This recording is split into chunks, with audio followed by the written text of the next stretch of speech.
گاؤں میں ایک لڑکا اپنی ماں کے ساتھ رہتا تھا۔ لڑکا محنت مزدوری کر کے گزر بسر کرتا تھا۔ والد کا انتقال ہو چکا تھا۔ لڑکے کو جانور پالنے کا بہت شوق تھا۔ ایک دن لڑکا چھت پر بیٹھا ہوا تھا کہ اچانک اس کو ایک طوطا نظر آیا۔ اس نے اس طوطے کی طرف دیکھا تو وہ اس کے قریب آ گیا، جیسے وہ اس سے دوستی کرنا چاہتا ہو۔ اس نے طوطے کو آسانی سے پکڑ کر پنجرے میں محفوظ کر لیا۔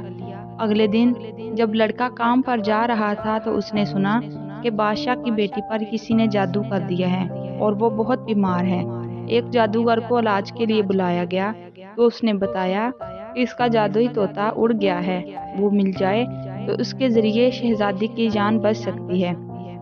بادشاہ نے اس طوطے کو پکڑنے والے کے لیے منہ مانگے انعام کا اعلان کر دیا اور یہ بھی بتا دیا کہ وہ طوطا صرف دن کی روشنی میں نظر آتا ہے۔ لڑکا کام سے فارغ ہو کر گھر گیا تو رات ہو چکی تھی۔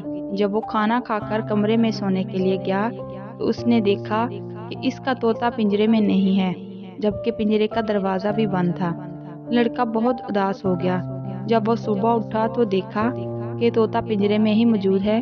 اسے یہ دیکھ کر بہت خوشی ہوئی۔ اچانک اسے وہ اعلان یاد آ گیا جس کے بارے میں اعلان کیا گیا تھا کہ طوطا رات کو نظر نہیں آتا۔ وہ اپنی ماں کے ساتھ اس طوطے کو لے کر محل گیا۔ جادوگر جو پہلے سے شہزادی کے پاس موجود تھا، لڑکے کو دیکھ کر اس نے اپنا طوطا لیا اور اس کا ایک پر توڑ کر گیندے کے پھول میں لگایا اور شہزادی کے سرہانے رکھ دیا۔ کچھ ہی دنوں میں شہزادی جادو کے اثر سے آزاد ہو گئی۔ بادشاہ نے اعلان کے مطابق لڑکے کو مالا مال کر دیا اور ایک شاہی نوکری بھی عطا کر دی۔ لڑکا اور اس کی ماں خوشی خوشی رہنے لگے۔